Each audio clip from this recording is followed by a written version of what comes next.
Okay, guys, so welcome everybody. And I'm really, really happy we have resumed our webinars in the new year.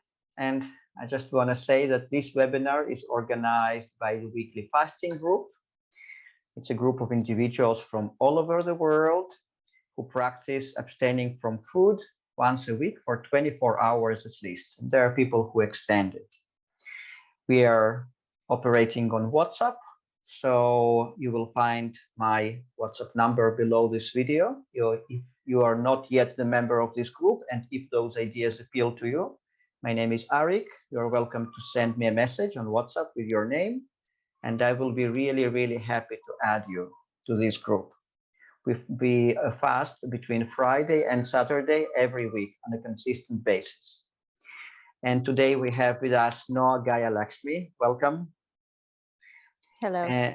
And Noa is going to enlighten us on the power of yoga. I don't know exactly what you will be talking about, but let's see. I know that it's going to be gorgeous. There's a connection problem, guys. So let's wait a little bit. Noa is reconnecting. Yeah, she says she's trying to connect both from her phone and from the computer, but it's not connecting. Okay, guys, so meanwhile, if you want to discuss any other subjects, or if someone wants to give us something, to tell us something inspiring, you're welcome to do that. Mika, you sent me a video this week about energetic protection, right? That was your last one, I think. Yeah, wait just a sec. Let me put my camera on. Yes, it was my video. Yeah. I have just started watching it. I haven't watched it yet, but it sounds really, really interesting. Maybe you could tell us a little bit about this video, then we can also post a link to that in the group. Yeah, sure. So it's so I'm a channeler and I'm very sensitive to the energy around me. And when I first realized I could feel energy, I was overwhelmed all the time. And it wasn't just with the physical sensation of energy, it was also picking up on other people's thoughts and not realizing that thoughts are energy that can transfer just as easily into your body. And obviously the funny thing is I woke up at the time where COVID was right at the epicenter. So there was loads of fear collectively. And I'm really big on protecting energy and making sure that people who are sensitive and emotionally in tune don't get drained by other people's perception. And especially when we fast as well, you become such an open vessel. And it's so beautiful because you can experience your own energy in such a great way. So if you're a joyful person, cultivating peace in your life, the fast enhances that. So just as I was walking today in a fasted state, I was feeling so joyful and so grateful for the experience of this energy, because there's nothing blocking it. It's purely the sensation of joy and peace. But this morning I was in a center, which I usually go to, and the energy was really off. So I was very sensitive to what had happened there. And when I got home, I was doing protection methods to clear. And a lot of people I know went home for Christmas this time because I live in the UK. So that's the holiday we celebrate here. And a lot of people I met came back and they said, I feel so drained from seeing my family. They don't understand me. They don't understand my lifestyle.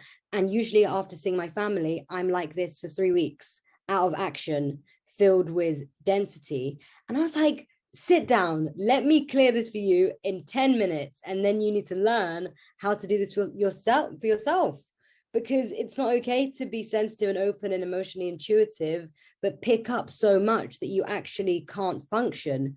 And she was saying, maybe I'll just stop going home. I said, no, it's not about blocking yourself off from people who you can't resonate with. It's just knowing how to have energetic boundaries. And so I'm so grateful to have found this group as well, because I knew I'd be like coming onto a call with everyone in a similar mindset, on a similar vibration, similar journeys, but we're probably all being confronted with people who don't understand. And if we're not encouraged by other people in, in a virtual space or in real life, it can affect us. So clearing our energy as often as possible is something that I really advocate. Energetic hygiene, that's what I call it. So what should we do? Because Noah is still trying to connect, so we might have some more time. So maybe you could give us a few tips, because it is so relevant, especially now with this atmosphere of fear all around, lots of stressed people. How can we make sure that it does not affect us? What should we do? Yeah. So a method, it's funny because this okay, she's back. I'm back. Oh, she's back. Okay, so maybe Mika, maybe you could just finish the sentence, because meanwhile Okay, we started our discussion about energetic protection, and then we will get back to Noah. Okay, sure. Yes. Okay, sorry, Noah. No need to apologize, by all means. Great, I'm so excited for your talk, honestly. So one really powerful method, which I always forget, and then when I see something in the street, because I also have extrasensory vision, so I'm not extrasensory, but I see things, that other people wouldn't see. So I get messages that, oh, Mika, you didn't protect your space, and you see this now. So affirming before you leave the house, I only invite in energy of the highest light vibration. I only invite peace, joy, into my field, and anything that is not of that vibration, any fear, any density, I ask it to be transmuted straight into the light of creation. And I envision that any density that comes into my field just goes straight up into source. And I trust that all of that is being protected. And I imagine that space is being held for me, that bubble where I've affirmed into the universe, and my voice is so powerful that I am directing the energy. That is what becomes my reality. And I feel the energetic protection beginning to surround me as soon as I affirm those words. And so that's just one method. Yeah. Wow. Thank you. That is amazing. So just to summarize, so every time we get out of our homes, just to visualize the highest intensity, highest vibrational energy coming to us, and if anything else comes, to visualize that it gets transformed into this light, into those high energies, right? Exactly. And you can affirm that I only invite in whatever it is you want to invite in. So it could be joy, peace, just to amplify the action that you want to do. But exactly what you said, you put it really nicely. Yeah. Amazing, Mika. Okay, cool. So thank you so much. And can I say something? That was very fascinating. Could we have a webinar with you? Yeah. We're in touch with Mika to organize a special webinar with her. So it will come. Probably next month. We'll do Thank something. you. Thank you. Absolutely. Sounds very interesting and fascinating. Exactly. You see. So okay, and now we are back to Noah. Welcome back. Thank you. Imperfection. I'm not quite sure where the connection dropped because my eyes were closed, and then I opened my eyes. I'm like, oh, I'm talking to myself, which is great. Yeah, it was in the middle of visualizing the pillar of light, I think, inside of us. Yeah, well, and at this point, I feel we can just dive into the webinar and yeah. And really praying that it will cooperate, because I might drop again. There's just no guarantee. The Wi-Fi has been quite unstable for days now. So it is what it is. Arik, can you please remake me a co-host so I can record? Absolutely. Yes, definitely. Okay, great. So yeah, that's it. It's done. Awesome. Thank you. Okay. So we are back now, and we'll dive into the topic of the day, which is the wisdom and practical applications of yoga, and especially on the path of purification and regeneration. So I know Arik put in the title on the path of fasting, and I corrected that and corrected him because I really see this path as fasting is very, it's a limited term. And also when people hear that, and they might say, well, I'm not really into fasting, so it's not my path. And when we choose to fast, there's a much bigger why. There's a much deeper path that we are on, a much more profound path than just fasting. Fasting is merely a tool, just like yoga is merely a tool that we're going to dive into, and how come the two actually go so well together, because it is the path of purification. It is the path of regeneration. It is the path of liberation, in which I presented here in the past, and how liberation and freedom for me is not that there's a goal, but that's really the foundation for everything else. Why do we fast? Why do we put in place those practices in the first place? And it's a good question to ask oneself, to ask yourself, some people call it an intention. I don't really resonate with that term much these days, but it's more about what is your soul calling? What is the deeper why that you have within yourself when you choose to do anything?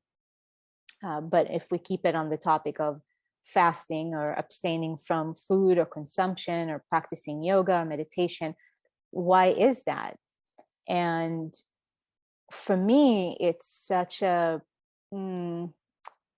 it's a passionate topic, the wisdom of yoga, what yoga is really. And that's something I want to present here today and going to touch on, is what yoga really is, and the practice of yoga in all its forms, the wisdom of it when it comes to purification, restoration, regeneration, liberation, and also practices to support us on this path, especially for those of us that do practice abstaining from food, and this is a lifestyle, and things to do on a regular basis, not just when you fast, and the reason behind that.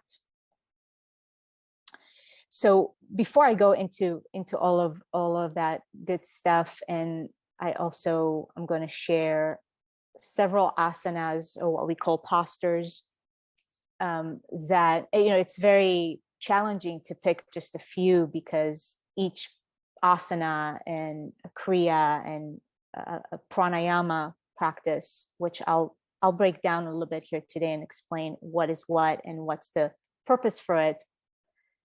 But each one holds so much wisdom and so much depth that, there are thousands of asanas and hundreds, I would say, pranayama techniques. And it really doesn't matter. It doesn't matter what you choose to do. Again, it's going back to what's your why and your level of presence and awareness when you actually embark on any practice. It's that awareness that I would say is creating all this magic. And even within the yoga practice or the pranayama, which pranayama is just an extension of yoga. So again, I'll break it down. It's that sense of awareness that is always there. It's always here. This awareness, which we can say is consciousness. And that's what facilitates the magic. And that's what yoga points us to. It's to become one with that awareness. Who are you truly? So in the meditation dropped in the middle, but that's the you can say reason behind any meditation is to become aware of that awareness. Who is this that is sitting here right now and listening? Who is this thing? What is this thing that we call I, or the self? So after everything is said and done, underneath it all, that's where yoga leads us to, or at least where it's pointing us, the direction that it's pointing us to. Same thing with fasting, same thing with anything, because it's, again, going back to purifying the body, purifying the mind to the place in which all those layers and all those obstructions dissolve, so we can really be one with that present awareness, with that life force, with that consciousness. To me, those are all the same. And that's what yoga is. Yoga means to yoke, meaning to bring something together, to unify. So this unification is a fundamental or an essential piece on the path of freedom, on the path of liberation. We first must feel, not just know conceptually, but feel and embody this sense of oneness, that there's no separation between, well, I have this body and then there's the soul. And this is the human journey. And when people ask sometimes, well, why am I here? What's the purpose of all of this? It's kind of like a fun video game in which we get to discover who we truly are. Am I still connected? Okay. So I want to start with that's yoga. When we hear the word yoga, for many people, what comes up is a yoga class that the Western yoga has become very trendy, which is all imperfection.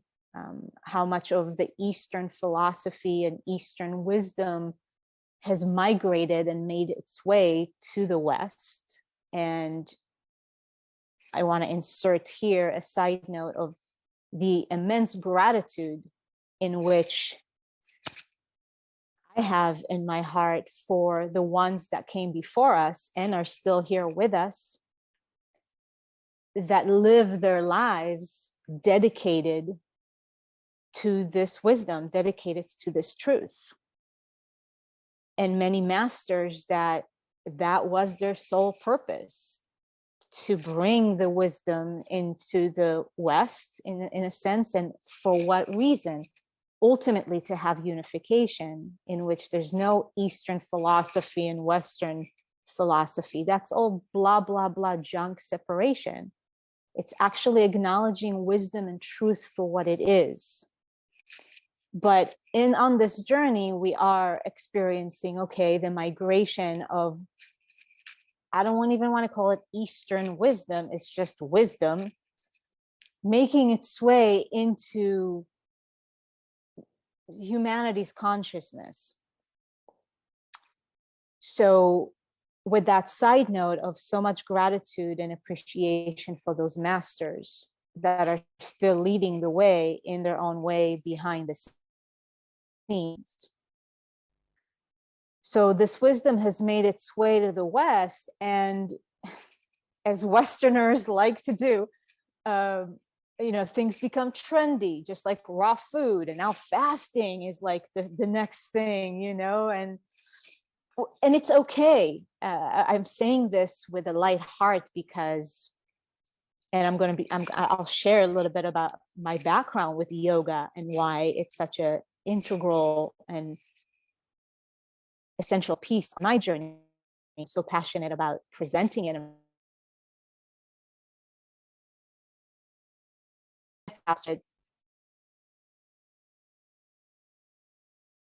Lost my train of thought. But I'm saying this with a light heart because it becomes trendy and people are drawn to it because of particular reasons.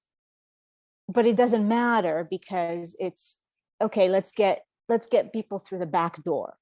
So somebody might become a yoga practitioner or start practicing yoga because it's trendy or because you know, they look in Lululemon clothes. It's a brand here in the US for wear such. But it doesn't matter, because there's a thing when we embark on a particular practice, including fasting, no matter what the reason is why you entered the world of fasting or entered the world of raw food. Maybe it is healing a particular illness or whatever it may be. There's always that soul orchestration that is navigating all of this. So for me, and I've shared this in a previous webinar, but here we are now, and maybe not everybody know this. I became a yoga practitioner. I started practicing yoga 2004. So that would be almost 18 years ago. Fuck, it blows my mind. And the reason why I started practicing yoga had nothing to do with what I'm talking about right now. Liberation, spirituality, all of that. And I've always been a very spiritual being, even as a little kid. Now, I didn't know it. I didn't have the language for it. But it wasn't that. I didn't know anything about the ancient wisdom of yoga. I was introduced to Bikram yoga, which is hot yoga. And the reason for that for me was I heard it was hardcore and that you burn a lot of calories. And that was the hook for me. Like, sign me up. And I dove in right away. And again, not for any spiritual reasons. I just started seeing the changes within myself. And I became very dedicated. I was in that hot room 6 days a week, sometimes even 7. And again, just because I'm like, oh, wow, I am becoming more slender and my body started changing. So that was the initial motivation. Just like fasting or raw food, the initial motivation perhaps is or was a particular illness or ailment.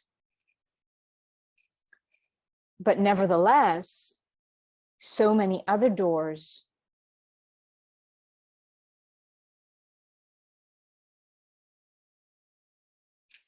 okay, I think I'm back. Arik, can you hear me? Yeah, okay.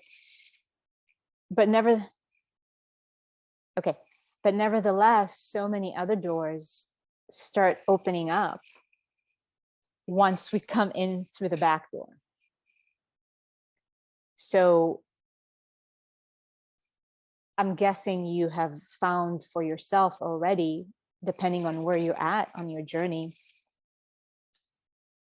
how much more fasting has opened up in your life that wasn't initially the reason why you started. Maybe it was. We all have different journeys and different experiences. And if you are a practitioner of yoga of many years, at least the physical aspect of yoga practice, I guess that you have found the many gifts and all the other routes in which yoga has led you through that initially you had no idea or no conception of that. So for me, yoga was also, and again, I didn't know back then, it wasn't necessarily a language that I was familiar with. Yoga was the number one catalyst back then to the beginning of my healing journey. And I'm not going to go deeper into this right now, but it was an initial healing stages of eating disorders and body image and such.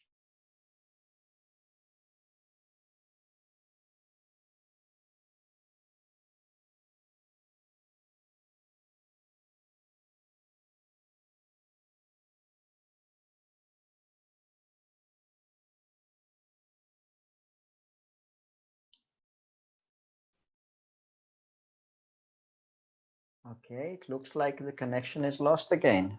Let's see.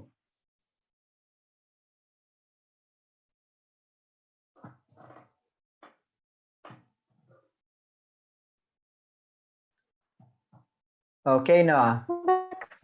Yeah, Can you're you hear me, back. Arik? Okay. Welcome back. Yeah. Okay. Mhm. Okay, Yeah. great. So you stopped bear at with the me. point of eating disorders. Yeah. So not only that my body started changing, but my state of mind, my emotional state, and it's all connected. And that's something, of course, I'll touch on. And the power of yoga is the recognition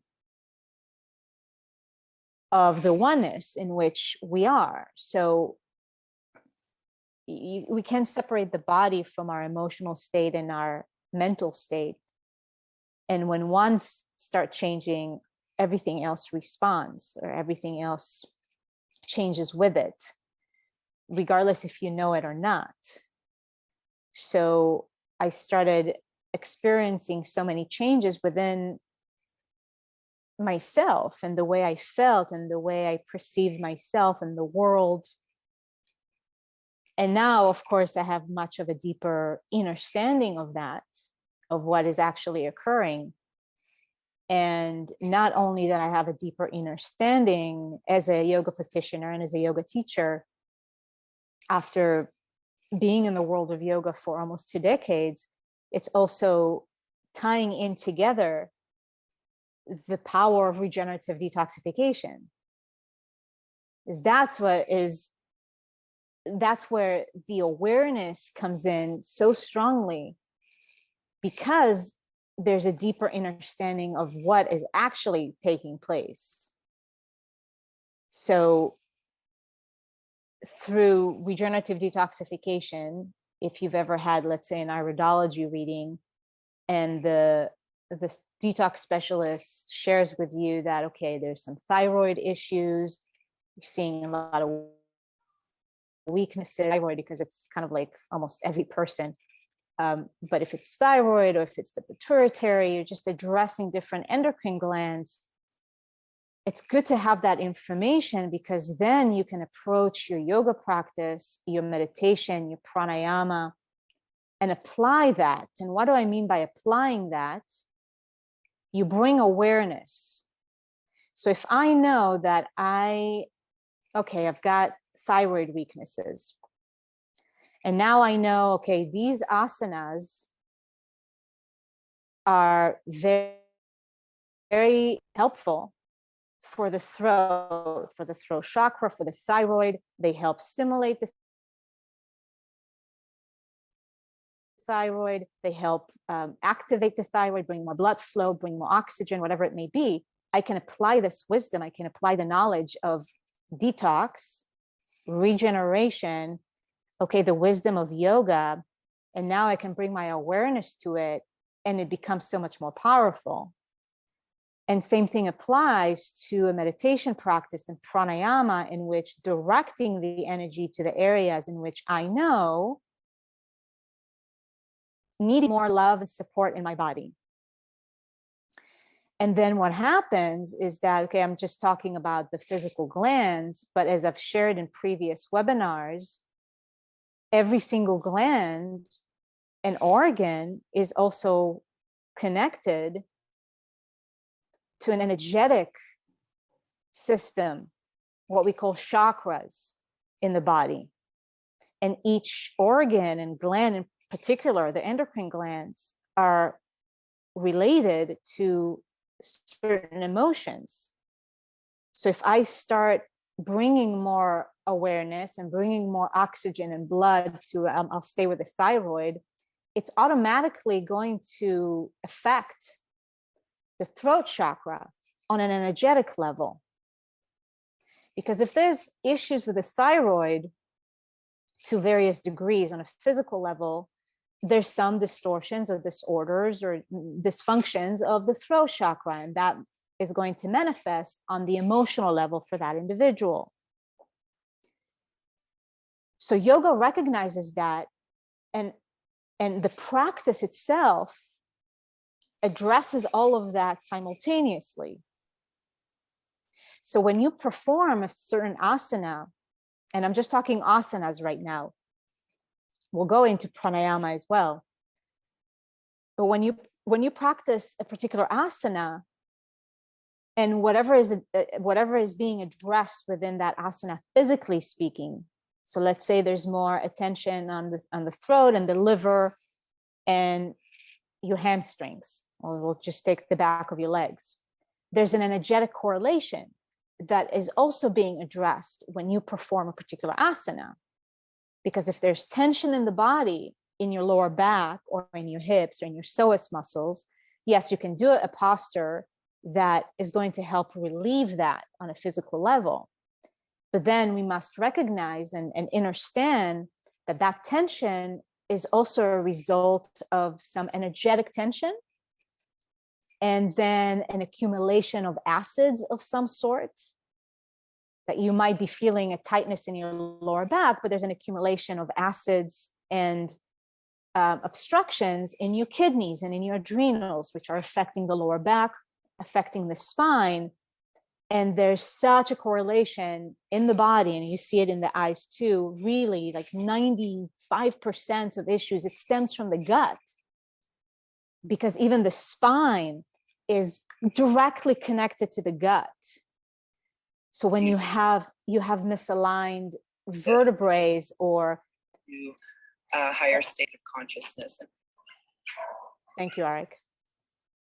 When you have any misaligned vertebrae or a same spot that constantly gets really tight in your back or in your shoulders, yes, you can go to a chiropractor. Yes, you can get a massage. And I'm a big fan of all those things, but also no, it's not addressing the deeper inner roots of that tension.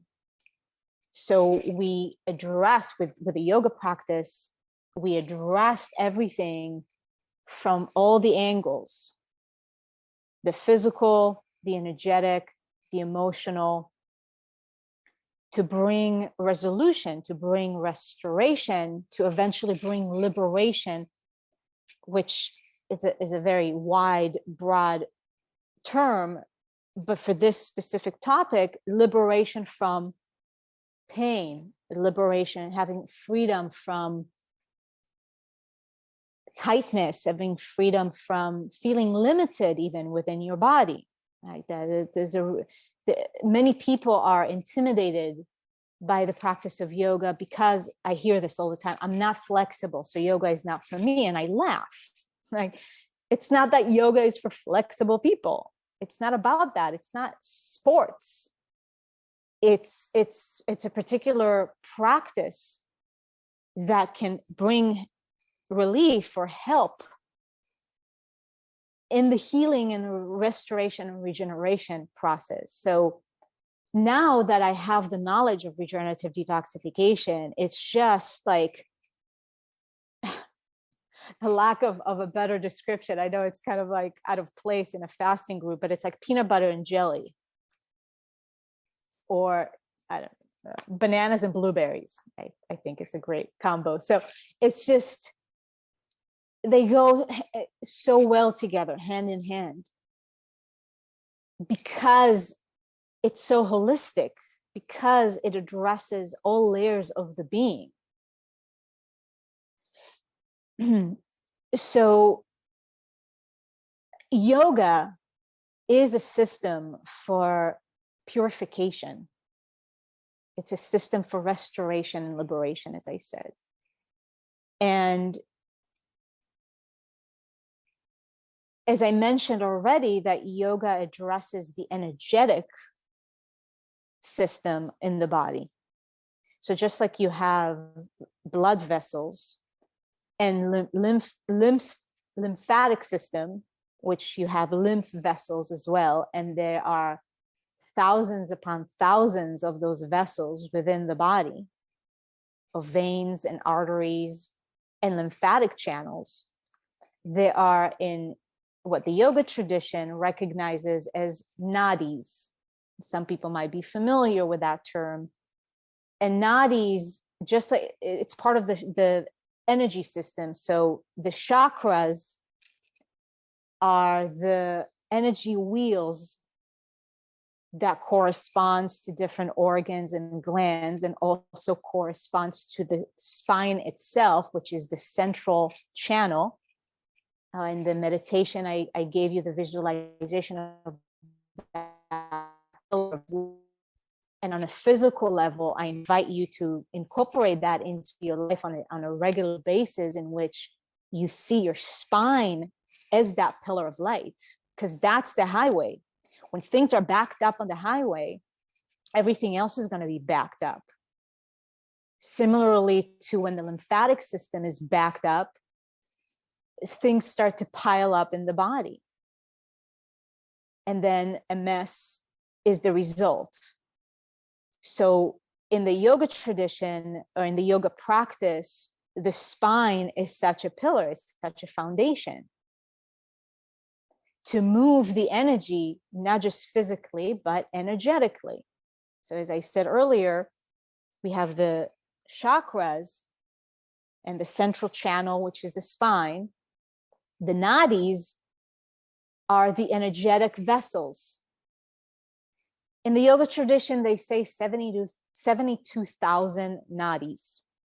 I don't get caught up on the number, because for me, it's irrelevant.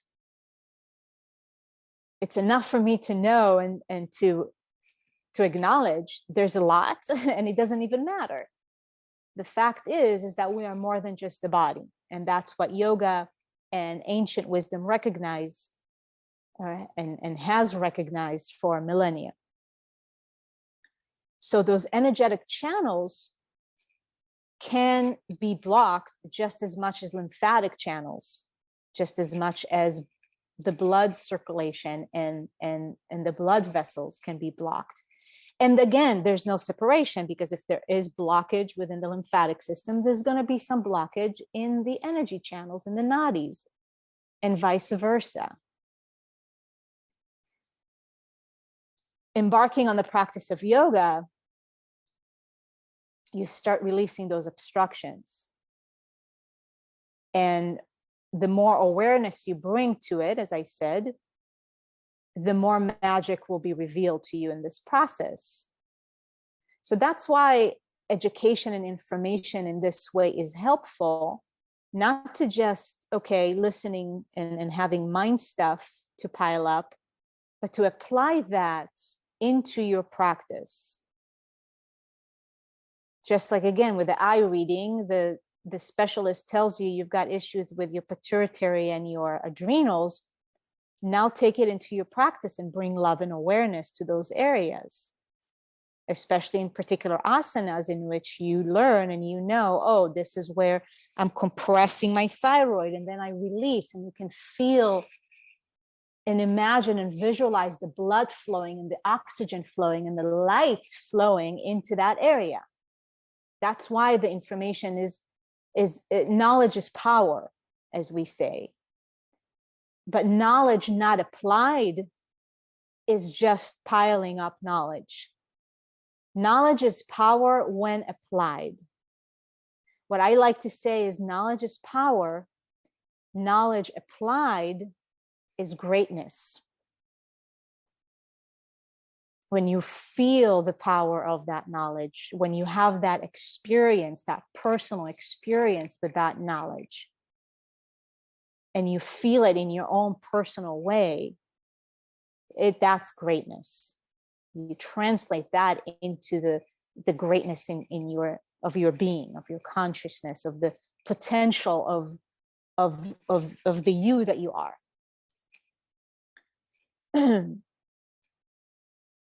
So with the wisdom of yoga and the practice itself,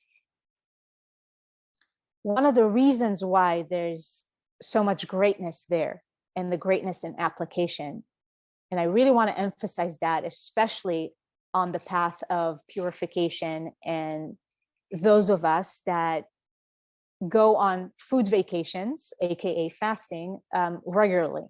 If it's one day a week, and for those of us that embark on more extended days, whether if it's water, dry, whatever it may be. On this path of purification, and it's as if, I would say, just through my own personal experience and working with clients, is every single person has his or her own experience with these 3 stages when we come to this path. So it's not even stages, but it's just modes of operation. So there's the mode of suppression, there's the mode of substitution, and there's the mode of sublimation. Okay, and yoga is a system for and of sublimation, and I'll talk about that. So suppression, and that's pretty self-explanatory, is basically when you can say you practice a lot of will as well, your own strong will, and suppressing some sort of a issue or a disorder. So let's just take, for example, because I was talking about eating disorders, you begin a certain practice, if it's, again, fasting, if it's yoga, whatever it may be, and things might start changing, of course, but it's a little bit more on the surface. There's still significant changes. Those are just phases, but there's a suppression of the actual cause.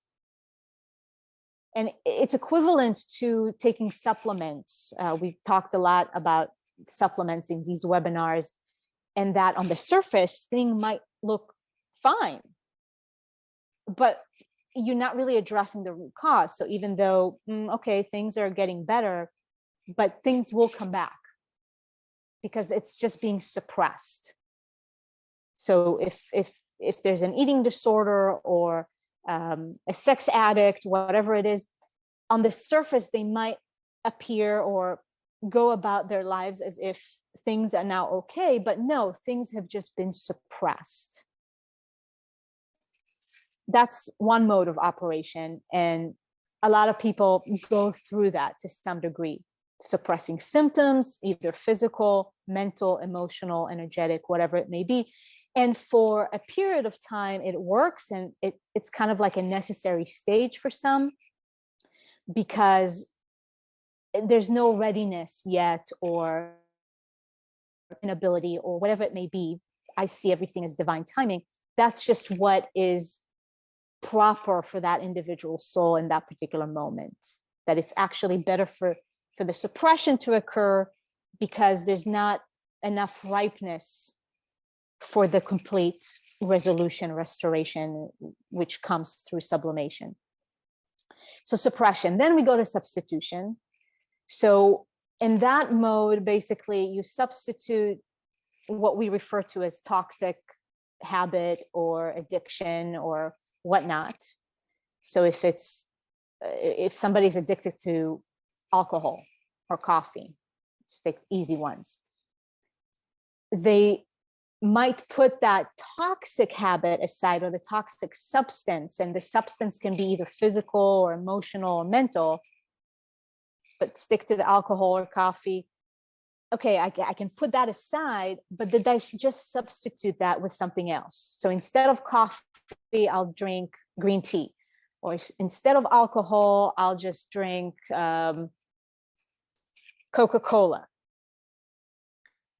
It's something to help to substitute a toxic habit that you know that is very destructive, substituting that with something that is a little bit better. A lot of people go, and including myself, when you start moving in the direction of raw foods, for example, and this is a great example, like if you have an issue with overeating, and I'm saying that because I know a lot of people have that, or imbalance in eating patterns. So you might move from binging on ice cream on like raw food desserts, which is better, but it's still not addressing the root cause. Well, why is the individual is overeating? Why is there imbalances there? Why is there dependency? Because even if, okay, I let go of alcohol, but now I'm just drinking kombucha, but there's dependency. It's kind of like I need that drink, or I need that food, or I need that whatnot. So we substitute something for a better alternative. Okay, so that's another mode. And then we go into what actually brings resolution, because it addresses the energetic underlying current of that particular habit, addiction, pattern, dependency, all those things that, I'll speak for myself, we want to be liberated from. And especially when it comes to fasting, that it's not about the fasting so much as it's a state of consciousness in which allows me to go about fasting or freedom from consumption easily and naturally, being in our natural state. It's about living in our natural state. And our natural state means that there is a free flow, freedom of flowing energy in the body, physically and energetically. So sublimation is when you actually, sublimation, I like to see it and explain it in a sense of, it's just like alchemy. And yoga is such a system of alchemy. That's what purification is about. You take lead and you turn it into gold. So in sublimation, and what the practice of yoga helps us to do, is to become these alchemists in which we are able to work with what we refer to as the lower chakras, the lower energy system, so the lower energy centers, channels, first chakra, second chakra. And that's where the animalistic instincts reside. That's where the animalistic hunger reside, the animalistic passion when it comes to sexuality. And I'm not saying these things like they're bad, but everything in this world of duality has a higher expression, a lower expression. And even when it comes to our chakras, each chakra has a dark side in a sense and a light side. There's a higher expression of the root chakra and a lower expression of the root chakra. Even with the crown chakra, there is a dark side to that. So in yoga, it's about bringing the balance. It's about unifying feminine and masculine. You've got the right side of the body, which is the masculine, and then you've got the left side of the body, which is the feminine. The spine is the central channel, but then the right side of the energy channel along your spine is the masculine. That's the Pingala in Sanskrit. On the left side of your spine, the energy channel, the feminine, the Ida. And that's why you've got the nostrils, left nostril, right nostril, going to the hemispheres of your brain. Everything is connected, right, left, sun, moon, feminine, masculine. And ultimately it's unifying, so everything moves freely in that central channel. And through the process of sublimations, through the process of alchemy, we are able to manifest the higher expression of each of those energy channels, energy centers, and express that through a purified vessel. So when the lower expression of those lower chakras are in place, that's where those addictions and dependencies are felt by the individual very strongly. If it's to food, it's for material things. And the two of the biggest ones are food and sex. And that's where distortions arise around sexuality and around food. And I see that it's such a prevalent thing across across the board. So what are you going to do? You can either suppress, you can either substitute, or you can sublimate. Now, sublimation is not about avoiding. It's not about avoiding those instincts or desires. Again, it's about alchemizing. It's about moving the energy upward. So it's not like, oh, there's no more first chakra or second chakra, no more hunger, no more passion. But it transmutes. And actually, through the practice of yoga, when you read some ancient texts, they mention over and over again, as a result of certain practices, as a result of certain purification techniques, hunger and thirst disappear. It says that very clearly. But again, because that's the natural state. But there are stages for us to move through, for most of us to move through, to actually become established in that state of the natural state, in which it's not like a will anymore of like, I'm going to fast, but there's actually like the hunger is just not there. And not only that the hunger is not there, the identification and the dependency, that strong addiction, the strong dependency is gone. Why? Because it has been sublimated. It has been alchemized. You're not suppressing it. You're not walking around like high horse and like, I don't need to eat and whatnot, but actually your root chakra is still aggravated or hasn't been fully alchemized and sublimated, and it's just going to backfire at some point. It's working with these energies and understanding the process within your own body, because we all come from different backgrounds and different karmas and different game to play.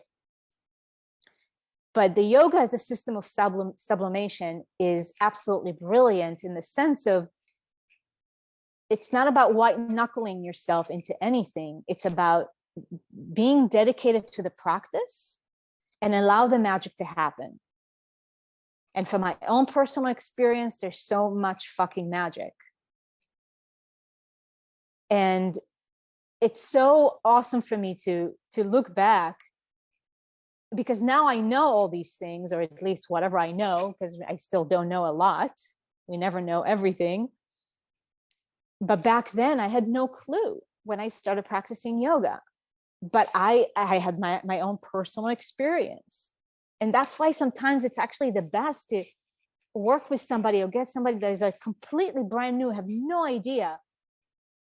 And they see the magic, even if it's a fast, it's like, oh my God, this fast just opened up so much in my life. And they have no idea, but they had a personal experience. Even just one day, sometimes a person can have such an opening in their own experience, in their own awareness, that they become hooked. And that's what hooked me. And it's so fun to look back, and because I knew I was like such a virgin on a consciousness level of not knowing what was happening. And now having such a profound experience, 18 years later, because everything in life is cyclical. And there's something very profound in the 18-year cycle, which, side note, I invite you participants here in this webinar and those that are watching later, look back at your life 18 years ago. So that would be 2004. You can say, take the end of 2003 into 2004.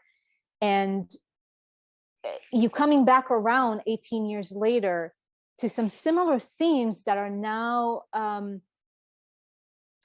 there's another layer that is being presented to you. So for me, it's yoga. Like there's such not a renewed calling, because it has been a part of my life as a practitioner, as a teacher ever since I started practicing and teaching. But there's always an evolution that occurs for us. And a deepening of a relationship, right? So what I'm experiencing right now is like, okay, I've always had this friend and this lover, but now there's a deepening, this next level. And so that's what I'm experiencing with yoga, and deepening my own practice and my own studies and my own understandings of that through personal experience, and this renewed passion to share it, the undiluted wisdom, and how it goes hand in hand with regenerative detoxification, with fasting, with the path of liberation. So the sublimation piece is absolutely essential, that you have this awareness that that's what you are doing and embarking on in the practice of yoga. You're sublimating, and especially if you have any strong food addictions, dependencies, even if it's good food, but it's the relationship, it's that dependency, it's that neediness. If there is issues around sexuality, I know many men have issues with that, and porn, and I'm doing so much, and I don't know, it's still there. It's such strong patterns in the psyche. Understand that. And through the process of purification with yoga, which includes the pranayama and moving those obstructions on a physical, mental, and emotional, energetic level, you start sublimating those energies that are connected to those first chakras and the shadowy part of that, and you start alchemizing those shadows and moving the energy upward. So once we get into the heart and into the throat and above, there's a complete different expression of that passion, of that hunger. So what is that hunger? Well, I'm going to grab for food, but when there's the sublimation that occurs, then the expression of that hunger is going to be very different. The expression of that passion is going to be very different. The relationship with food, the relationship with sexuality is going to be very different once that energy has been sublimated. Now, the caveat for that, or the side note, which is very essential, is that you've got to practice. That's the thing. When I got hooked on the yoga, I was 6 days a week, religiously, 7 days a week. And then when I started teaching, that was my life. And same thing for now. Same thing now for me is the practice is a priority, because there's a deeper why. I want to be liberated. It's not about the yoga. Maybe because the thing is, and this is the realization, all of those are middleman in a sense. We don't really need the yoga. It's a tool. It's a mediator in a sense. But once you don't need the mediator, you just go straight to the source. And the source is always within us, with or without the yoga, with or without the herbs or whatnot. The source is always within us. But there's a process of the purification, right? To be one with that source to such a degree in which, well, if I do this posture or don't do the posture, it doesn't matter. I go straight to the source.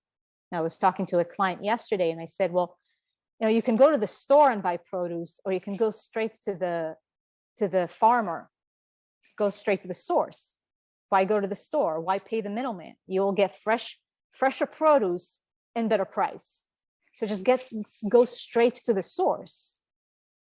But the store might help you to get connected with a farmer, get connected with a source, right? So that's yoga. That's any practice that we embark on. It's that, okay, it's going to help me to connect to the source. But once I'm connected, and then there's just the joy of a particular practice. Because if you do anything that is not joyful for you, so yes, I was in that hot room because I had this motivation to look better and whatnot, but there was also a joy. Like we are walking pharmacies, my friends, and just like the food or the sex and whatnot, it releases certain chemicals within our being. And that's why we get hooked. We get hooked on the food. We get hooked on a certain activity or habit because it brings us a sense of joy and euphoria. So back then, it's almost like I started using yoga as substitution. That was for me a substitute, but at least it was yoga, and it brought so many other benefits. So there must be joy there, and not just do a practice because, well, Noah said it's a good practice to do. It's find joy within the practice. And that's what's so wonderful about yoga. There's so many different asanas and so many different practices in which you make it your own, and there's a structure, but you can constantly flow and dance within that structure and have that appreciation and recognition of the value and the wisdom of that particular practice that you embark on, and energetically what it brings into your life. So that's the meditation is the foundation, right? We had the webinar with Ellie Tom, and that's basically, as I started with that, that's what yoga points us in the direction of. It's about meditation. It's about a state of concentration. So there are 8 limbs to yoga. And the asana practice, the physical practice that I've been talking about, is only one speck of the yoga system. The first 2 are actually conducts, how to live your life. I'm not going to go into it right now. That's just a whole other topic. But yoga is not just, okay, I do this practice.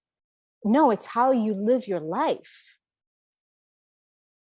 And that is a very important piece to understand and acknowledge. And I see it, and I have seen it so much. Okay, people step on their mat, do their yoga, but then they leave the mat, the studio and whatnot, and then life is completely different. Being a yogi, having a yogic lifestyle is a life. And that has so many implications. And in the yoga tradition, there's what is called the yama and the niyamas, which are basically guidelines, you can say, or foundations of how to live your life, because the way we do anything is the way we do everything.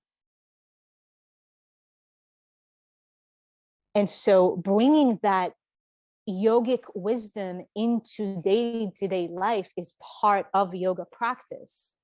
What do I do when I'm not on the cushion, when I'm not on the mat? Because everything has an energetic implication to some degree. So that's how the 8 limbs of yoga begins, actually how to live your life, the first and the second. Then come the asana practice, which is the physical postures as most people know yoga to be. And the 4th limb is pranayama. So breath techniques. And why asanas come before pranayama? Because the asanas help to open the body and the energy channels. There's some yoga sutras that actually say, do not practice pranayama before you have purified the nadis, the energy channels. But, it's just, okay, that's back then. And there's some flexibility, I would say. And the asanas help with the purification of, as I explained earlier, not just the nadis, the energy channels, but the entire body. And then when you come into the pranayama practice, which is what most people know as breath work, and there are many, many, many, many, many different techniques of pranayama, that's when there's a next level of the purification that happens within the energy channels, the nadis. And of course, that's just an entire topic by itself, and how much pranayama is directly correlated to the purification of the mind. And all of that is to prepare us to a state of meditation. So that's what comes after pranayama, the 5th limb: meditation, concentration. And then after that, it's actually going beyond concentration. It's concentration meditation, because at first we need something to focus on. If it's focusing on the breath, depending on the meditation technique, it can be a visual thing that we focus on, or internally focusing on the breath. There's vipassana, focusing on sensations. There's so many different, but it's giving the mind, if it's mantra, it's giving the mind, the monkey, something to play with. But it's okay. We bring it to a place of meditation concentration until we get to a point in which there's what is called Samadhi Bliss. It's just complete oneness, an experience that many people have through psychedelics and such, in which you really get to experience that sense of oneness, which again, that's the source. And at that stage, that's when the masters and people that have reached that stage completely and is embodied, in which that's the state that you are in constantly. You don't need to sit and meditate. The asana practice is not, you can still do it because you enjoy it and it's fun. However, the state of consciousness is already in that unified field of awareness, because so much has been purified that has blocked that field of awareness from fully radiating. And it's really mainly in what yoga helps us with, and meditation and the pranayama and everything that I've explained, even the way you live your life, is to dissolve the ego. And the egoic structure is connected more with the root chakra. So again, it's not about killing the ego, but it's about transmuting, alchemizing, in which the ego becomes the servant of the soul. You raise that energy all the way up to the crown, and that's where the soul, you connect with source, and there's a unification that happens. So I want to read just one quote here, that I have several quotes that I wrote. It's from the Bhagavan Gita. Some people are probably familiar. The Bhagavan Gita is one of the most beautiful scriptures that I recommend to read.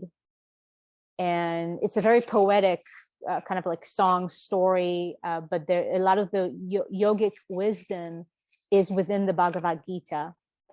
And it's Krishna saying to Arjuna, establish yourself in yoga and then take radical action. Establish yourself in yoga and then take radical action. So make sure the one happens before the other. So establish yourself in yoga, as I have explained thus far, what it actually means. Establish yourself in yoga, not just doing the postures that look good, but how do you conduct your life?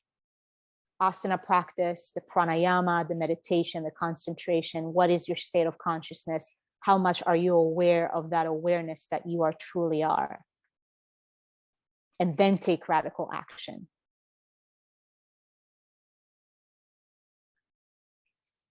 So I'm going to share also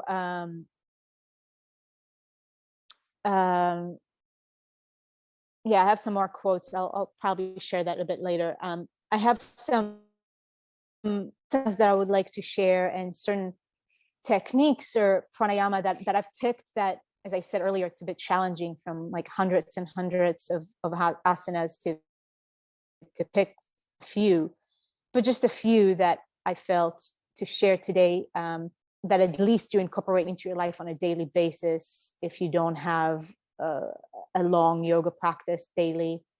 And I know there's some questions around, especially around fasting, good asanas to incorporate during dry days or food-free days. And I definitely have one in particular that I got to experience its power on just the last dry fast that I did. And I was like, whoa, yes, thank you. But before I go there, I would like to see if there are any questions or yes, anything about what I've shared thus far.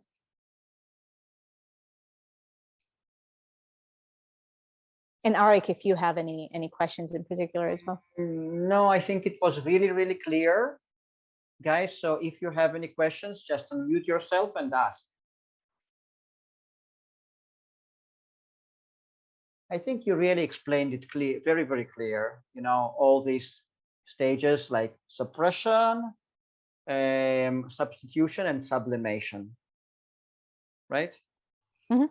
Yeah, so that was really, really clear. Like, yeah, I don't have any questions. Do you have any questions, guys? No. Okay, so let's just move on. Okay, great. And I would like to know, and you can just put that in the chat, my friends, you don't need to unmute yourself, just so I know people that are here, and those that are watching later, by the way, either on my channel or the fasting channel, you can put in the comments the answer to this question. How many of you have a regular, and when I say regular, it's either daily or, you know, at least 4 or 5 times a week, a regular daily yoga practice? Just curious to know just who are the ones that I'm speaking to right now, and those of you that maybe are totally beginners or never done, or just, yeah, you're just starting and whatnot, just put in the comments so I have an idea. No, and does daily meditation count, or it should be specifically yoga? Yeah, it's so as you saw when I broke down the 8 limbs, as pranayama meditation, because it's about preparing yourself to the state of meditation. Yes, and no, but I'm sorry, it was interrupted, so we just missed the point. So okay. I asked you this question: if meditation counted for yoga practice or not, and then it was disrupted. Right. So even in the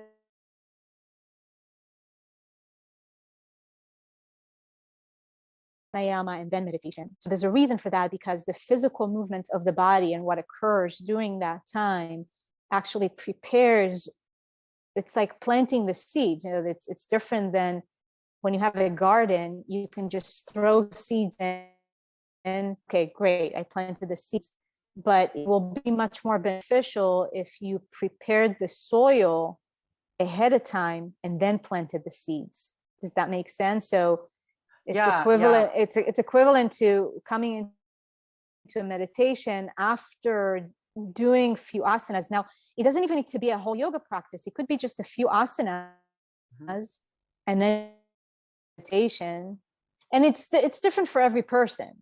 Yeah. Because if you already like booms in the state of meditation and you there, great, good on you. But there's also something to be said about the importance of moving the physical body, regardless of you in the state of meditation or not, is to move the body. And the yogis recognize that. The yogis recognize the body as a sacred vehicle for the soul, for the divine. Yeah. Okay, cool. So let's move on. Okay. I guess nobody's.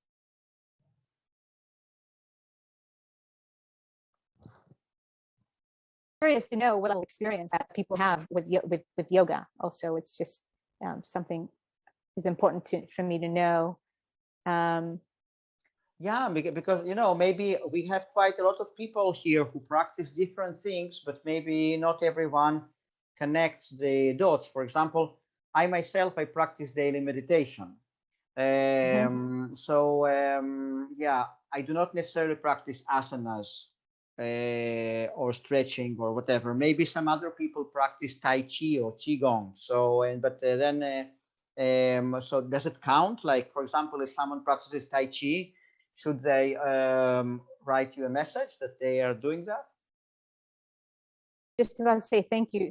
Thank you for mentioning that, Arik. Yeah, so it doesn't need to be yoga, right? I'm sharing yoga because that's my personal experience. That's the practice that I have in my life that I'm grateful beyond words for, and what I'm here to bring forth. I'm not disvaluing. Qigong is amazing. Tai Chi is amazing. And if that's your path, then go for it. You know, they're very similar, you know, in a different way, but they're pointing in the same direction. So absolutely, yes, I wanted to mention that. And if that's your practice, you can put that in the comments as well. Qigong, Tai Chi. And there's a time and a place. Some people might be yoga practitioners for a long time, and then they gravitate more towards qigong, and vice versa. So it's having a practice of that nature. And I see yoga kind of like under the same umbrella. Yoga is my personal practice. That's good to clarify. So thank you, Arik. Okay, So cool. Dylan is saying that toyed with Ashtanga in 2017. So Dylan, do I understand? I practice cold water therapy and breathing techniques every morning. Okay, but you don't practice yoga or any other form of physical movement like that. During meditation, I used to do hot yoga until restrictions began. I always do 5 salutation in the morning. Great. I follow yoga videos on YouTube regularly. I do. Okay, great. Sun salutations. I'm glad Elaine mentioned that. Sun salutations are extremely powerful. Again, this webinar is not about me breaking down particular asanas and the profanity of them. But I do want to say that if wanted to even just incorporate that into life, I highly recommend that. Arik, even for you, like before you do meditation, sun salutations in the morning is it's just that there's a list on physically, energetically, what that brings into the being, and the balance also, because the sun salutations is so much about, it's saluting, as the name implies, saluting to the sun, and the sun is that light consciousness within you. It's the sun within you. It's not saluting to the external sun, although we do that facing east, facing the sun, and have that as a visualization, you can say, of, okay, the sun, this light that is within me. And the sun salutations are built on the foundation of bringing that balance of the ha and the tha, hatha yoga, ha and sun moon, and the sun salutations are to bring that unification. There's the right and the left that we do on each side, and saluting that sun, saluting to the power of consciousness. And it's just a wonderful, wonderful thing to incorporate into a daily routine, even if you don't do like a full-on yoga practice.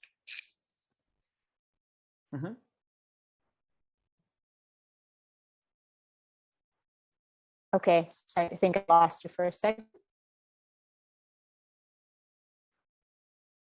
You still there?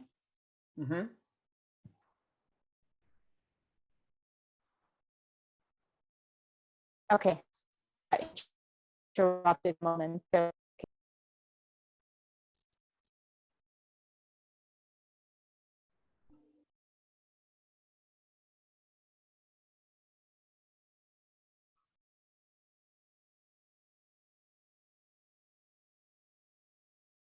okay. Arik, I have a question, but Yeah. I don't know, maybe you can ask later when the connection is better. Yeah, Noa is back. Welcome back now. I'm back. Yay. Yeah. Do you want me to make you a co-host again, or it's still holding? Yes. Yeah. Oh, no, it's recording. It's all good. It's all cool, good. Cool. Yeah. Yes, sir. Yeah. Irina wanted to ask a question. Yes, Irina, go ahead. I see that. Yeah, go ahead. Hello, thank you so much for the lecture. It's amazing. Your yoga path and philosophy, I love it. I was wondering if you think that's vaccination is affecting Vipassana meditation. I feel like I did Vipassana for maybe 2 or 3 years, and I was vaccinated in April last year, and I feel I cannot go deep anymore in my my deep meditation state anymore. Do you think that's connected, or it's maybe just in my head? Do you have any opinion on that? I don't like to hold opinions about anything anymore. Intuitively, to give you my perspective, there might be some correlation, Irina, and it's your personal experience also, and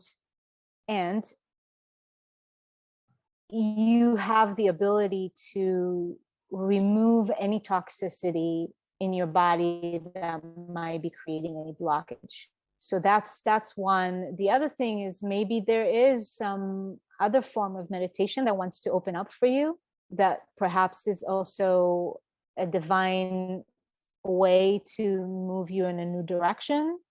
To me, I see everything as a gift. Like, I don't endorse vaccinations. However, okay, you got vaccinated, so what are we going to do?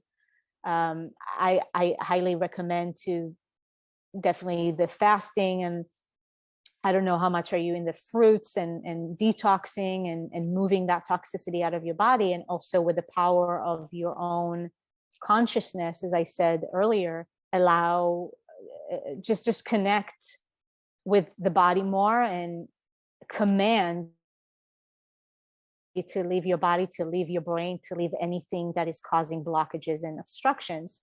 I always go back to the fact that you are the source. We are the source. I am the source.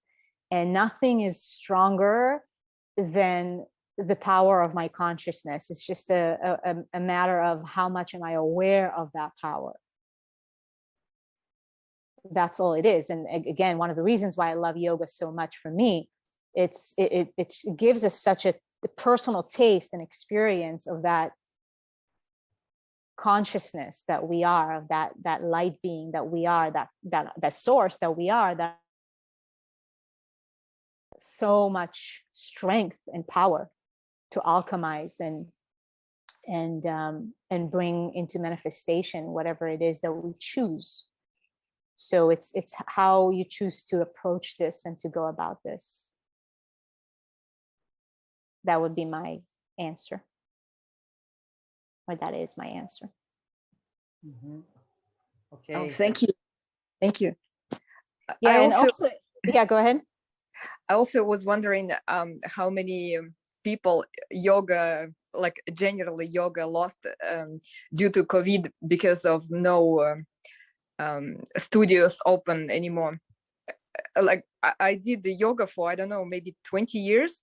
And they say, I think you need to do yoga for 7 years in a group, and then you can do it alone. And even for 20 years, I did in a group. But once COVID started and was no more yoga studios, I cannot do it at home. No matter how much I try to like force myself to do it with YouTube video, I need somebody to stand next to me or watch over me and kind of kick my ass. Maybe it's like rushing into me and somebody has to force me to do something. And yeah, I hear you. I know many people are in the same boat, that they I don't want to say need, this, I mean, you can look at that, like, why is that need for somebody to be with me to do this practice? It's your own journey, finding love and joy in the practice, in which it doesn't matter, am I with people, I have a teacher or not. I totally get that. I totally hear you on that. And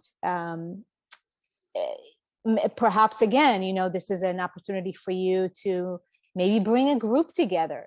So if there's no studio that is open near you or around you, then if you really want to continue with the practice, you put a message out there, a few friends, and it's like, hey, let's, even if it's not every day, so maybe we do a group practice 3 times a week or whatever it may be to get it going. So there's always a way. It's just a matter of are we aware of this new way that things want to manifest and unfold.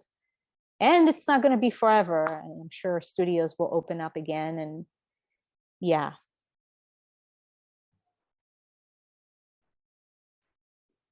Mm-hmm. Yeah.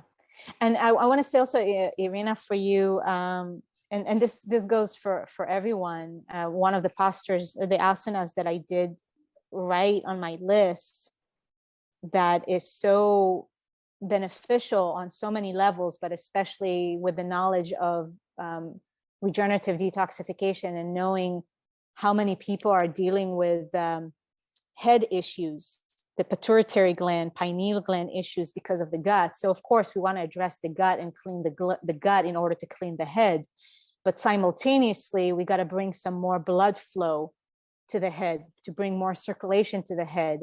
And so for you, Irina, on a personal note, you know, with perhaps some things that are being accumulated in your brain, in your head, and then for everybody else, as I mentioned, you know, bringing more blood flow to the head area, shoulder stands and headstands. And that's why I asked about the level of practice that people have, because headstand is considered to be a little more of an advanced asana. Not to say that you can't do that, but if you're just starting practice or you don't really have a regular practice, it's not something that I recommend that you just do on your own at home. If you are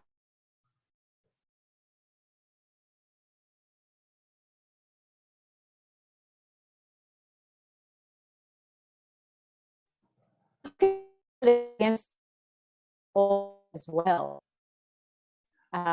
is one of the most important asanas in the entire hatha yoga sequence, and it's actually the last asana that you perform. No, I'm sorry, we couldn't you hear have you. a long practice, but a shoulder stand. Oh, okay. We couldn't hear you for which the last minute or so, maybe a little bit less than a minute.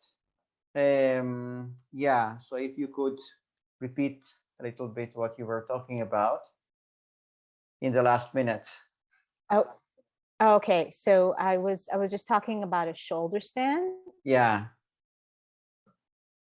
Yeah, we lost you. Headstand, but if you are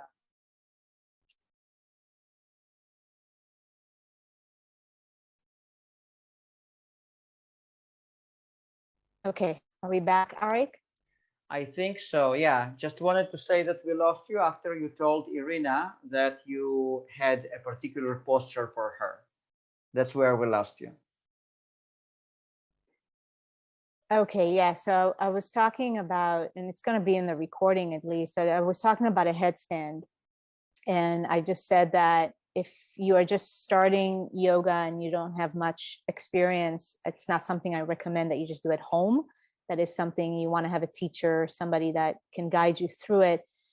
And somebody said in the comments here that she has an inversion table that really helps. So that's definitely a great gadget to have. But also inviting those of you that are practitioners of yoga to leave that inversion table at some point, because there's different benefits to a headstand that you do on your own when you actually hold yourself with your arms, and the strength that develops also. And there's just differences, even though it's subtle, but it's different. But it's a great way to start, to at least get the blood into the head. So headstand is great. Shoulder stand. You can do a headstand against the wall as well if you're just starting. And shoulder stand is also a great, not only to bring more blood into the head, as intense as a headstand, but shoulder stand is the shoulder stand is the queen of all postures, and headstand is the king of postures. And am I still there? Yeah. Okay. So shoulder stand is one of the most beneficial postures for the throat chakra.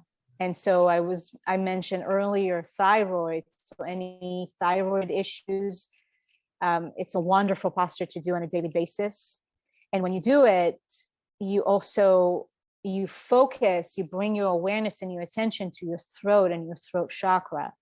So any thyroid issues or parathyroid issues, and then any throat chakra issues. So if you have issues with expression, if you have issues with depression, if you have issues with self-esteem, if you are a singer or a speaker or a writer, any type of expression that you have in your life through writing, talking, singing, and whatnot, it's such a great posture to strengthen your throat chakra, this is where the expression lives, and expression of all forms. If you do a lot of communication, that's also a great posture to do on a daily basis. I'm not sure if you can still hear me, but it's recording, so I'll yeah, we could hear you. Okay. Absolutely. Okay. Could hear you. Okay, awesome. Awesome. So yeah, great. Now, Elaine asks here, what is my daily practice? Well, my daily practice has evolved just in even the last few months. It's very long now. I do pranayama or Kapalabhati.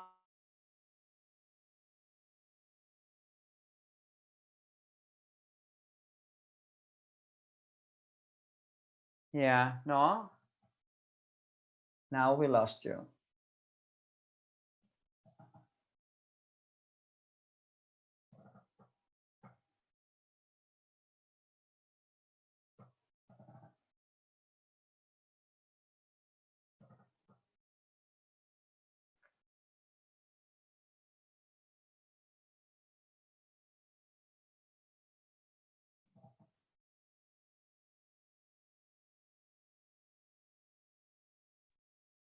Okay, I'm back. Can you hear me? Good. Yeah, yeah, absolutely. Absolutely. Okay, fantastic. So I just start saying that, yeah,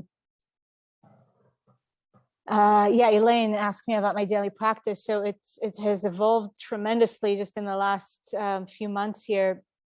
I have a very extensive practice these days, and it includes, well, I first do an hour 15 minutes of pranayama, of Kapalabhati breathing, and there's a sequence that I actually came up with of breath of fire and some complete yogic breath, followed by a meditation. And the meditation that I do is, you say Vipassana based. And then I have a hatha yoga practice, which sometimes goes as long as 3 hours, depending on the day, which I finish with another breathing exercise. That's the asana pranayama part of the practice and the meditation. And then, as I said, it's really living the life. And I aspire to have a yogic life as much as possible, because it's purifying the mind. It's the ways in which we choose to think, in which we choose to go about life. It's all for the purpose of purification and purifying and cleaning anything that is not completely pure, basically. So yeah, that's my practice in a nutshell. So the other two that I really want to mention, and this actually, you can apply that to the question that I had about dry days and practices to have, is one of them, and it's very simple and very basic. It's called the complete yogic breath. And it's an entire webinar just to break that down, but in a very summarized and simple way. There are 3 ways to breathe. And I know a lot of you are familiar with that, especially those that do the Bhutanko and other breath exercises. But we've got, the lungs are one of the biggest organs, to call it an organ, but a part in the body. And there's the lower parts of the lungs, the middle parts of the lungs, and the upper parts of the lungs. And most people breathe from up here, which is just the utilizing the upper part of the lungs. Some people use the thoracic part, the middle part of the lungs, but most people completely neglect the lower part of the lungs. So the complete yogic breath basically brings your attention to all parts of the lungs and increasing the capacity or utilizing the full capacity of your lungs and learning how to breathe in that way. Because what I actually see also, a lot of people that do breath work, they actually don't know how to breathe. So it's equivalent to, and I talked about this in the last webinar I did about eating disorders and whatnot, that actually first you got to learn how to eat before you go and transcend eating altogether. Is actually recovering and restoring the relationship with food before letting go of it altogether. And then I saw the correlation with breath as well. So before I go on this like fasting marathon, it's like, okay, let me actually learn how to eat first. So I see a lot of people that are very much invested in the breath work, and I'm not diminishing it by all means. It's wonderful. But then on a daily basis, just like they don't know how to breathe. And so it's important to what it is that you do day in and day out, not just, okay, I'm doing this practice for an hour or 20 minutes and I'm doing breath work. It has its benefit. But if after that, the other 22 hours of the day, you have shallow breathing and you're not aware of your breath, then let's learn how to breathe first before we go into those intense breath works. So the complete yogic breath actually teaches us how to breathe and how to become aware of your breath, even as you're sitting there right now, listening. Are you fully utilizing your lungs from lower to middle to upper? Are you aware to where you're breathing from?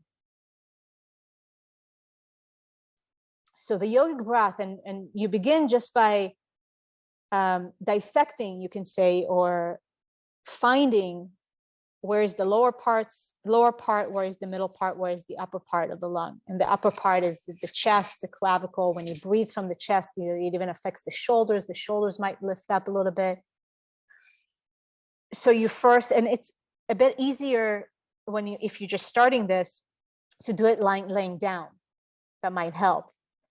And you first start just by recognizing the lower part of your lungs and just belly breath. A lot of people are familiar with belly breath. So you just fill up your belly, and you can have your hand on your belly and on the lower part of the lungs and feel the lower part of the lungs fill up. And you just focus on the lower part. And then you bring your awareness to the middle part, the thoracic part of your lungs, which is pretty much, where the diaphragm is and the transverse colon, the stomach area. And that's one of the reasons why a lot of people have issues actually breathing so deeply and fully, because the stomach is messed up or the transverse colon is collapsed or prolapsed. And there's a lot of issues right here, right, with the solar plexus. I'm touching it, like you can see it, like right here, the solar plexus area. So it's essential that you learn how to really fill this area up, because that brings prana and life force to the solar plexus as well. And it massages your internal organs, which are part of the digestive system. When we breathe so fully, it's not just expanding and increasing the lung capacity and utilizing the full capacity of our lungs, but it also massages the abdominal organs, which everybody needs that, including the liver, the pancreas, the gallbladder, everything that sits right here in this area, which is so much. Okay, so you just breathe into the middle part and you recognize the middle part, the thoracic part of your lungs. And then you bring your awareness to the upper part, which is for most people the easiest one to breathe into, because they're accustomed to that, they're used to that. And then what you do, you bring the sequence. So from the belly to the thoracic part, to the middle, to the upper. And then you exhale in the same order. First the belly, and that's the trick, because most people immediately want to collapse the chest on the exhale. The chest is the first thing that goes down, and then down to the belly. But in the complete yogic breath, you actually bring the belly in first. And just in the same order that you inhale, you exhale, belly, middle, chest. And there's not many words I can share with you about that. It's a personal experience for you to have with it and to become more aware of that breath.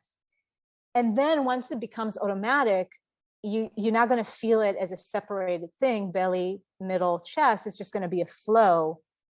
But you'll be able, with your awareness, to feel that. Just, okay, the belly, the lower part is expanding, then the middle part is expanding, the upper part is expanding. And then on the exhale, how the belly draws in the chest, the chest cavity or the diaphragm area, and then the chest. And with a yogic breath, and then to start bringing that practice into the day-to-day life and be aware of your breathing, is really notice most of the time that you don't exhale all the way out. When you start bringing more awareness, and there's actually a little bit of a contraction in your stomach to push all the air out. just like a lot of people walk around with a lot of decayed material within the colon, a lot of people have just stagnant air, stagnant energy, because the exhalations are not full on a regular basis. So that's why I said earlier, you can do all the breath work in the world, but how are you breathing? Just on a moment-to-moment basis. Okay, so the yogic breath is an excellent practice, and it puts the mind in such a trance. It's a meditation in itself. And you can do even just 10 repetitions of that, sitting down or laying down, of doing a complete yogic breath. And then let that be a foundation to other breath exercises or whatnot, or your meditation or yoga practice or qigong and whatever you want to do. And then there's the rhythmic breathing. I'm not going to get into that today, but that's another state, which are counts to the inhales, and then you hold it for several counts, and then you exhale for a certain amount of counts, and then you hold it, and you increase your lung capacity in this way, and you also unify your mind with your breath. You unify your mind with the prana. It's an extraordinary breathing technique that I am completely in love with. And now the last practice I want to mention here, because this is key for those of you that do longer food vacations. But yeah, let me pause here before I go to that one. Any questions about the breath and whatnot? Anything that I've talked about? We've got 2 questions in the chat. The first one says, "What?" Yeah, I see the chat. Yeah. Okay. What have I noticed? Oh, Elaine, that's so much. It's basically everything that I've talked about is what I've noticed. Everything I've talked about in this webinar. It's such a deepening of the state of unification and peace and ease within myself. Definitely such a shift in such a short period of time, relatively speaking, but such a shift in relationship with food and the dependencies, and seeing patterns dissolving naturally without forcing anything.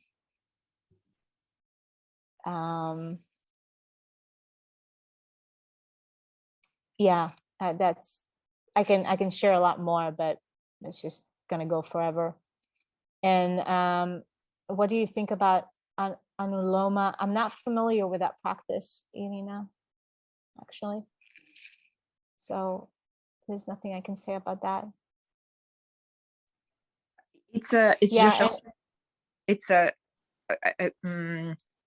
like I would drive for 30 minutes, and I would do on a count 4 inhale, then close the mouth for 16, and exhale on the other nostril on 8, and then start with the same on 8. Yeah. Well, and then that's the alternate nostril breathing. Yeah, except in between there is a holding of breath, and yeah, increasing time. Yeah. Okay. Yeah. So I it's great. I do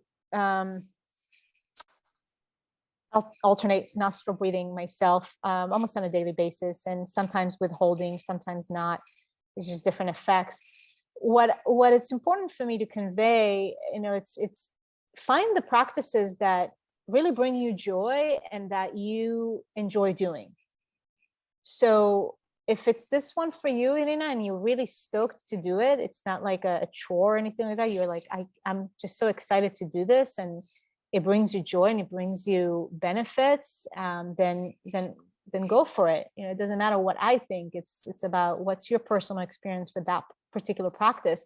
I know for me, I'm like, there's nothing I want to do more than the yoga practice in the morning. It's just, and if one day there's something else that actually becomes more exciting or a different practice, then I'm open to that.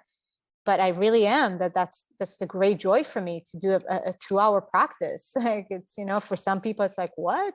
But I truly enjoy it. And sometimes, like, it's not even enough. So what brings you joy. That's the most important thing, because if it doesn't bring you joy, you're just not going to do it. So there is, and I've talked about this in the past, there is this balance between discipline and joy. But in my own personal experience, it's just kind of like the discipline turns into the joy. And this is part of the yogic path. It's devotion. And it's not necessarily being devoted to doing a practice every single morning, because then it can create dependency also. And I'm about freedom. I'm about liberation. I know that this practice is a tool for me. I'm not dependent on what happens in days that maybe it's not going to be a 2-hour practice. What if it's just 10 minutes or whatever it is? It's just not be dependent on anything. But find the joy, find the practices in which bring joy and fulfillment, and you actually experience the immense benefits and openings in your life once those practices are in place. Okay. So the last one that I wanted to mention, because it's key, I really wanted to make sure it's part of this webinar, again, especially because it's the fasting. It's a kriya, or you can say it's a kriya in yoga, and it's part of the locks. There are 3 locks. The root lock most people are familiar with, and then we have a throat lock, and this one in particular is called Uddiyana Bandha, and it's the diaphragm lock in English, translating that. It's a little bit more of an advanced practice, but even if you don't have like a full-on yogic practice, it's something that you can incorporate. It's an extremely purifying technique. And on days in which you are abstaining from food and or water, it's absolutely essential and crucial to do that. Not only for the assistance in the purification that is taking place in the body, but it actually helps. It's a sublimation technique like nothing else. And it's designed to sublimate the energy from the lower chakras, as I was talking, to the upper chakras, and to open that free flow of energy in the spine. And you got to bring your awareness when you do that to actually feel the sublimation and to feel that flow of energy, of that Kundalini energy, of that life force in the spine. And if you're just a beginner, it might take a little bit of time to become aware of that. So, just be patient if you choose to do this. Some people might be familiar with Uddiyana Bandha. If you've been practicing yoga, then you probably know what I'm talking about. And I'll try, and it's easier to show it. It's also a little bit tricky in this configuration here, but you can also look on YouTube, just Uddiyana Bandha or diaphragm lock, and you'll find bazillion videos showing you, demonstrating. But basically what you do, and it's easier if you're doing it standing up when you begin. After you've mastered this, you can do it sitting down in a cross-legged position. I'll need to raise it up and be on kind of like on my side so you can see it. So you spread your legs a little bit, and you fold forward just halfway, just like this, you can see. Now, the first thing you do, you inhale through the nose, and then on the exhale, you have your hands with your fingers pointing inwards. You have your hands on your thighs like this, on your legs, and you inhale through the nose, and then you exhale through the mouth. And as you exhale, you squat down just like this. You don't have to squat down, but it helps for most people to really get the air out completely. And then once you exhale all the air out, you keep the belly relaxed, but at the same time, you pull the belly in, if that makes sense, but you don't contract your abdominal muscles. You exhale and you pull the belly in. And then you hold the breath out. So you don't inhale, but you suck the stomach in. So there's a suction that happens. It's impossible for me to talk and do it at the same time, but there's a suction that happens. Let's see if I can just at least show you. You can't really see it much. So you inhale.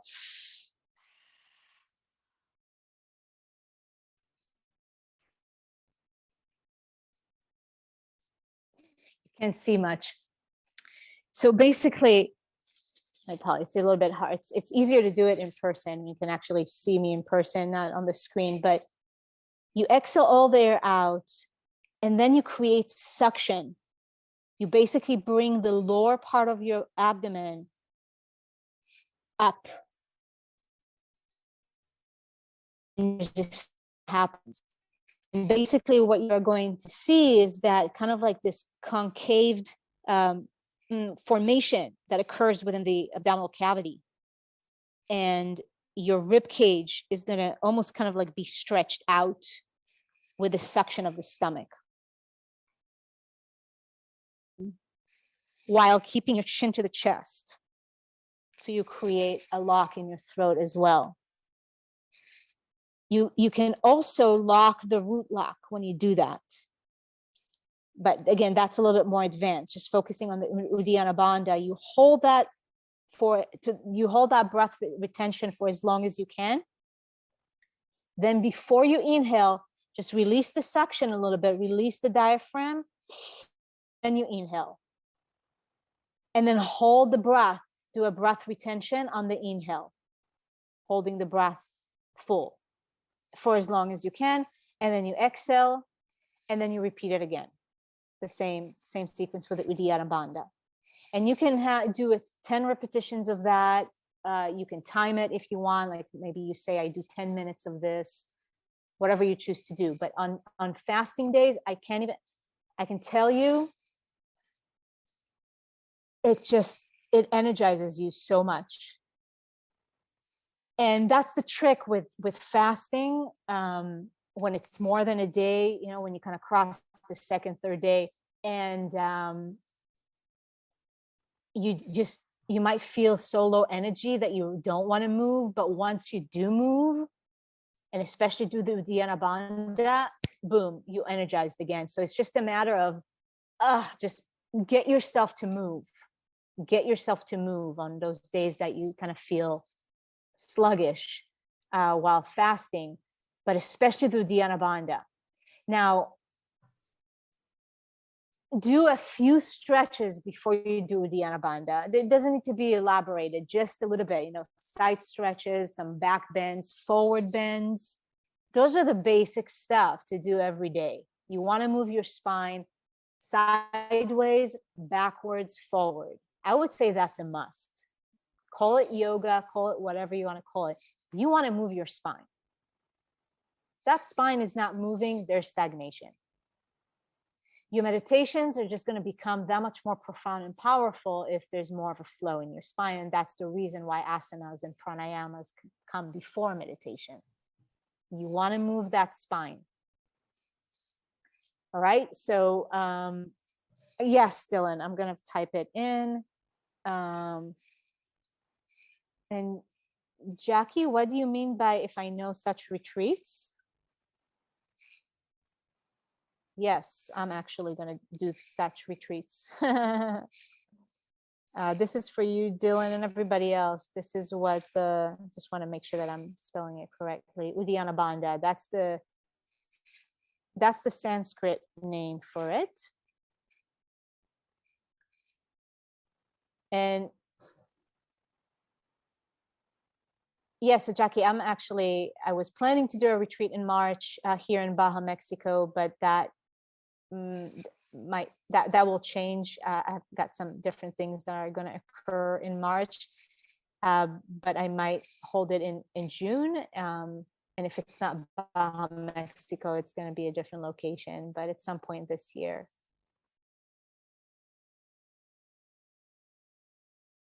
Yeah, yeah, I'll come. Okay, where do you live, Jackie?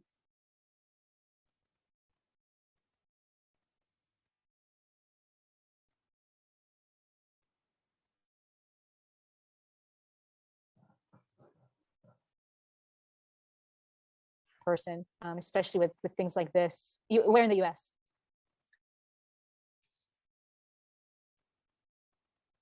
Especially with the yoga, and when you start getting the yoga and the fasting, and just Maryland. Okay, cool. Just to have that in-person support. And I don't like teaching yoga online. It's just so not fulfilling for me. And it's so different to have the bodies in front of me and people, and really like the hands-on is a completely different ball game. So yeah, I apologize that the show through the screen like this, but yeah, look it up online if you're not familiar with it. And I highly recommend this practice. The benefits are, like, the lists of benefits are absolutely incredible on a psychological level, on an energetic level, and then of course physically. And when it comes to the digestive system, and just such a massage that happens when you do Uddiyana Bandha. Now there's the next phase of Uddiyana Bandha is Nauli Kriya, which some people might be familiar with it. And that's when you move your abdomen, and there's some control that goes into this as well, and it gives you such an internal massage like nothing else. So any digestive issues, and again, that's why it goes hand in hand with detox and regenerative detoxification, because it complements the process of purification and regeneration. So, and sublimation, as I was speaking about, Uddiyana Bandha is one of the best techniques. If you do Uddiyana Bandha, again, being dedicated, right? Like every single day, if that's the only thing you do, if you're really looking to sublimate, if there's any, like I mentioned earlier, addictions, dependencies, patterns around food, around sexuality, that you would like to clear, that you would like to sublimate, Uddiyana Bandha is a good friend for you. But to do it for around 20-30 minutes every day, for even after a few weeks, you're gonna notice a difference.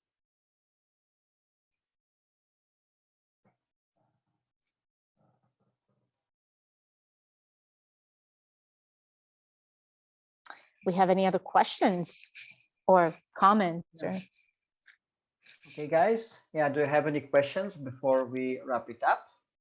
Let's see.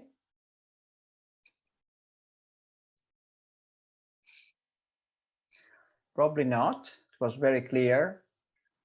Okay, Noah, so maybe towards the end, maybe you could tell us again, especially for the people who don't know you, about your services. How can you help people? If you are starting any interesting programs in the near future, etc. Yeah, cool. My pleasure, Julie. De nada. Yes, so I do have an immersion coming up. I'm a little hesitant to share it just because the dates might change. But regardless, we can share the link, Arik, and people can look into it. And then Absolutely. if you are interested, you just let me get in touch with me, and I'll keep you posted on if the dates are going to stay the same or they might move to actually May. So the immersion, it's there's a 10-day intensive that as of now is planned to be on the spring equinox, so March 16th through the 26th. But the full immersion is actually going to include a pre-intensive support and post-intensive support. So as a group, we'll actually start working together or playing together next month in February. The group will open up on the 14th. We'll have a Telegram chat. We'll have 3 Zoom meetings before the spring intensive, and then through 3 Zoom meetings post the intensive, and an ongoing support of the group throughout, and then 1 personal session with me. And there's only 10 seats for that full immersion. And those that want to only do the 10-day intensive, and the 10-day intensive is going to include a 3-day either dry or water fast over the spring equinox or full equinox for those in Australia. And so there's going to be 3 days of that, and then preparation, and then integration of coming out of the fast. So 10 days in total, in which it's going to be kind of like an online retreat basically. And all information, the link will have what I show you today. So every day we'll have it. So for some of you, morning might be evening. So it just depends where you are. But all the sessions are going to be recorded. We'll have an hour meditation, pranayama, a daily yoga practice, and then we'll have about 2 or 3 hours for each day from myself, and then we'll have also guest facilitators and room for Q&A, and then an evening meditation. And that's going to be the schedule for each day of those 10 days intensive.